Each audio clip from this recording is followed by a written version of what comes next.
I am so delighted to be having a conversation with this beautiful lady.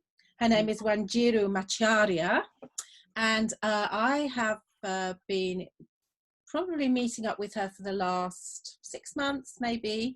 Yeah. We're in a group together, a group of therapists.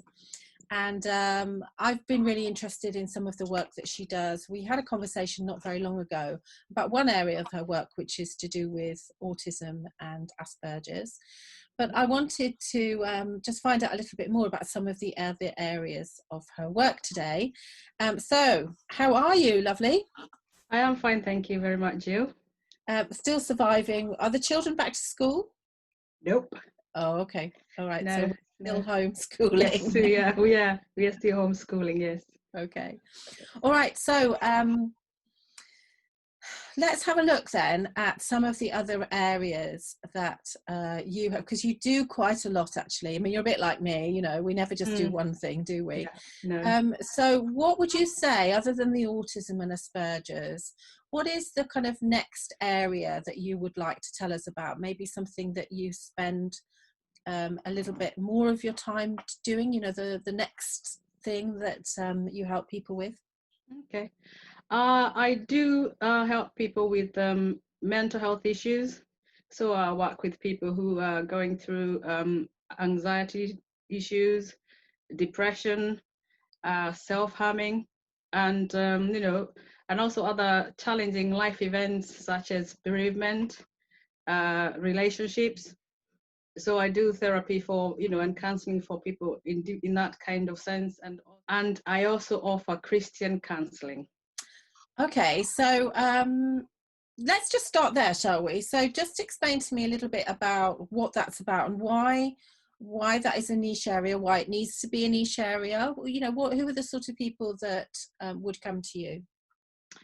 The sort of people that would come to me would be people who are practicing and committed Christians, in the sense that sometimes people tend to follow what the Bible guides them to do in life. And sometimes there are things when they are not sure whether the world offers them the best options on how to go about with their issues that they're experiencing. And also it's just sometimes they need some reassurance and guidance on how they can manage and cope with life challenges, because being a Christian doesn't mean that life will be smooth. Being a Christian still, because we live in a world that is full of so many challenges, it means that there will be challenges, but some people want to base their solutions on a Christian way. And also they find it reassuring to find somebody who I am a born again Christian myself, so I am quite familiar with some of these things. So they find reassuring to find somebody who understands where they're coming from. And sometimes people don't want to be seen as if they are weak, because some people think that if you tell people you're a Christian and then you're struggling in life, that that means you're not a strong Christian, or you've done something wrong, that's why things are not working your way. So it's just to reassure them that actually, yes, even as a Christian, things do go wrong, life can be challenging, but there's ways that you can move forward.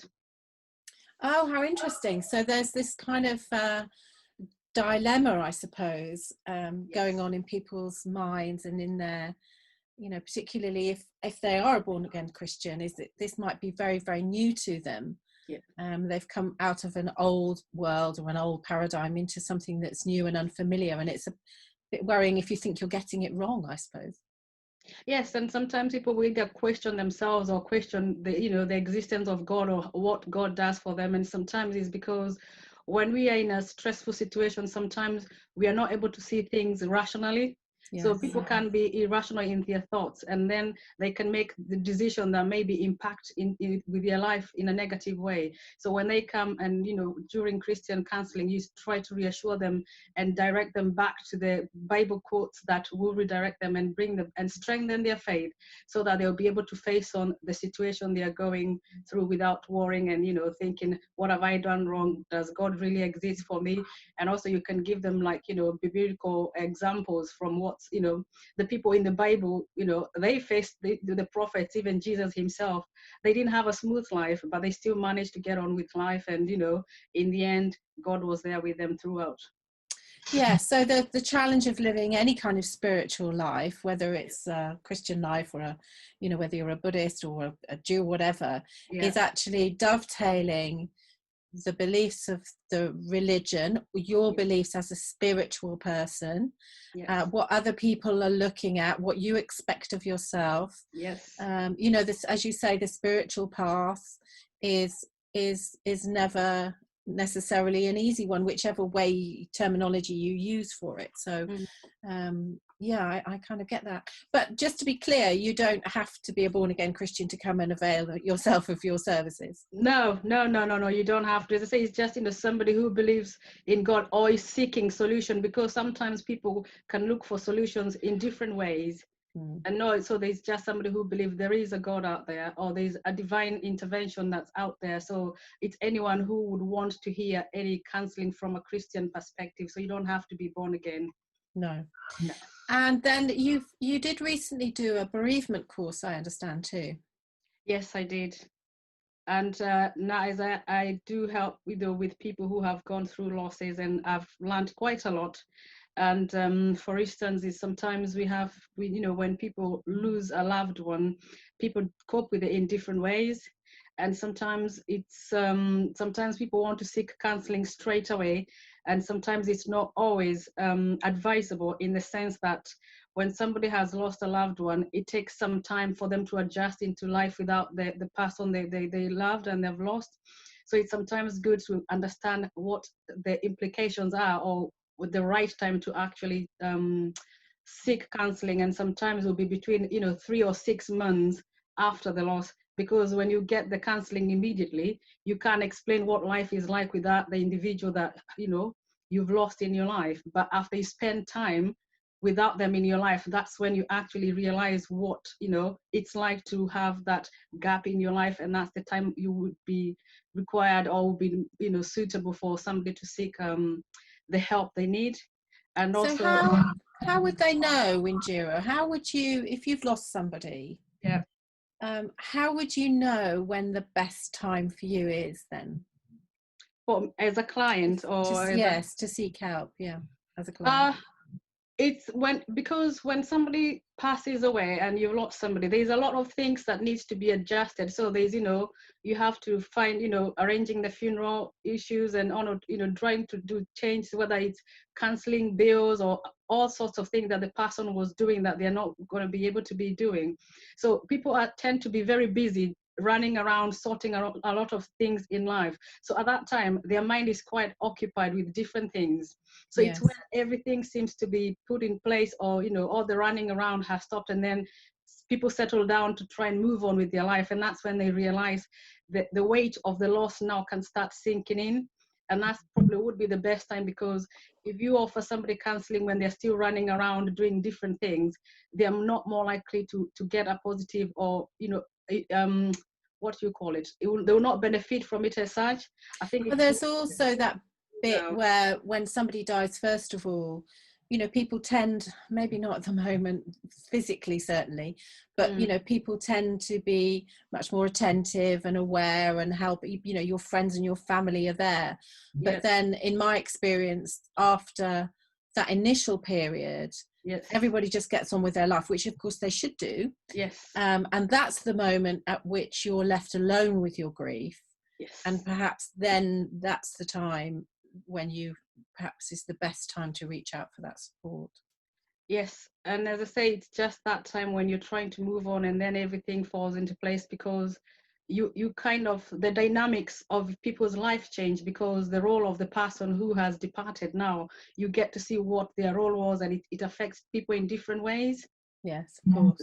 So that would be the best time, after everything else, all the paperwork that needs to be done, all the organization that needs to be done is all dealt with. And also it also depends with the nature and the death of the person who passed away, because there are sometimes where there are traumatic deaths, and that can have complications with it. So it becomes there's what we call like complicated grieving, because it's not that straightforward. It's a lot of difficult things for people to go through, but it's something that I would encourage people to try and seek it, not to suffer in silence, because people think I'll be fine. When they're busy running around doing different things, they think they are okay. But then it's when all that has been done, then you try to settle down. And as you see, when everybody goes back to do their own thing, you're left with what, dealing and coping with the loss. And that's when, it would be advisable for people to seek. And there is no harm in asking for help, because we may think we are strong, but yes, we can be strong, but we are all human. There are times when we really need to, ask for help, and it's always advisable that people do that. Yes, I agree. And we've got a kind of strange situation at the moment with lockdown. I know we're coming out of it now, but I've been personally affected by this, where we've had a funeral and not been able to attend, a very tragic death, not COVID related. It doesn't have to be, but a tragic death where nobody was able to attend. We weren't able to comfort the close immediate family physically, or only from a distance. So all of that makes everything much more complicated. And I can imagine that you're going to be helping people through those sorts of circumstances in the next few months and so on. Yes, as I say, yes, loss is part of life, and people die as time goes by with life, but as I say, currently the situation we are in, things are totally different from what we've experienced in the past. So there will be a lot of people needing a lot of help out there. Yes. And what about the trauma that we are seeing now, of isolation and fear, and the fear of the unknown, the kind of lack of consistency in information that we're being given, parents worried about their children and should they send them to school and shouldn't they, children not able to fulfill their education, the end of their educational needs. And we've got now coming up, do I go to university or not?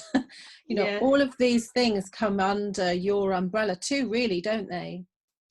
Yes, you're right, in the sense that people will be more worried and more anxious on what to do, the decision they are making, and it will, and they normally say that, normally after a pandemic, the follow-up is a lot of, high rates of mental health issues, because life is not the same as what people used to do before, and people will have to think before they make any decisions. So it will be a challenging time for pretty much everyone, because even if, as therapists, you might be overwhelmed with a lot of people wanting your help, and also trying to help people to adjust to the new normal, as we'll soon find out what it is as time goes by.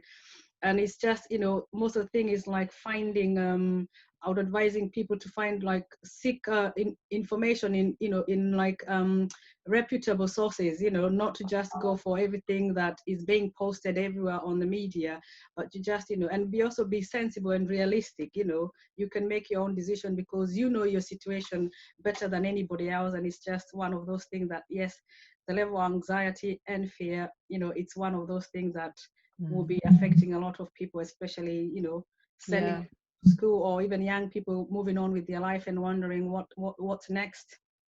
I think that's very important, because one of the things, taking that responsibility and empowering people to make that choice to seek help is really important from my point of perspective, because if we are in a situation now where we are being disempowered, decisions are being made for us all the time. And although in some senses that feels for now comfortable, actually in the long term, I'm not convinced that that's actually where we want to be in the future, and that certainly that wouldn't be the new norm that I would want to participate in, that kind of level of control and giving my power away. And so helping people to re-establish their own sense of what's right and wrong, making their own decisions, trusting their gut. I can see that's going to, play a big part in moving forward, as you say, from this pandemic. Oh yeah, definitely. Because as I say, once people are empowered, they can, hear what's being said out there, but also at the end of the day, then they can, they can say, okay, as for me, this is what I'm going to do, because this is what affects my life, and this is how I'm going to go about it. Yeah. Not to feel that they have to wait and depend to be told, go out, do this, do that, don't do that, Yeah. Okay, well, that's brilliant. And I've learned so much more about who you help and how you help them. I know that you're doing things over Zoom and Skype and all those sorts of things, and actually that's working really well for your clients, isn't it? Yes, yeah, at the moment, it's just doing video calls, and at least now the clients being to see me are being to see their face to face. So it's face to face, but not in front, as in, in the same room, but using the video calls. And that's been helpful, because it removes the restriction of where the client group can be, so you can work with anyone, any parts of the world really well, before you had to physically travel somewhere else. So that has helped a lot of people. So this is your new norm, Wanjiru, isn't it? Yeah, and I am getting used to the new normal, so that it's just one of those things that, yes, with the technology, it's been possible to help people, there are lots of positives, I think. Yes. Yeah, lots and lots of positives, and that's really what the message that I'm sure you will be giving to people as well, is that it's about adapting, being resilient. Exactly. Yes. Those kinds of things. Thank you very much. Finding a way out, even if there's things happening around you, there's always a way out somehow, but you've got to find it, you've got to look for it. It won't find you, you've got to find it somehow. Yeah. Yes. Okay, and finally, this interview is part of my BUSCOMM convos. So I'm having 10-minute conversations with members of the wellbeing group for now. So I think it's very clear, we're doing these interviews so that people in our wellbeing community can understand what it is, who we help, and how we help them. So I think, you've given some really clear ideas now of the type of symptoms or the type of conditions that people may be suffering with, or that people will seek you out from. So thank you. I certainly think that it allows our membership to share this video and to really understand more of what you do. Okay, no, thank you. So thank you very much, Wanjiru, and very good luck. I know that you're going to be even busier coming up, sadly, but I do hope that this message has given people the opportunity to feel more comfortable to reach out to you, just to know that they're not alone, and that actually there's no shame in it. That's true. That's true. And as I say, I'm here to help, hopefully make a difference in somebody's life. Yeah. And they can move on, or move with whatever they are going through. Yes, that's a really nice way of putting it. Move with whatever's going. So I will put your website in the show notes and on this video to make sure that people can find you and connect with you. Okay, and I forgot to say, I call myself Simply Talking Therapy, because I believe in just talking, because by talking people resolve a lot of things, and by not talking a lot of things go wrong. Yes, so, hence the name. Lovely name. I get that completely. Okay, thank you very much, and I very much look forward to seeing you the next time that we're physically in the room together. Yes, hope it's soon. Thank you, Jill.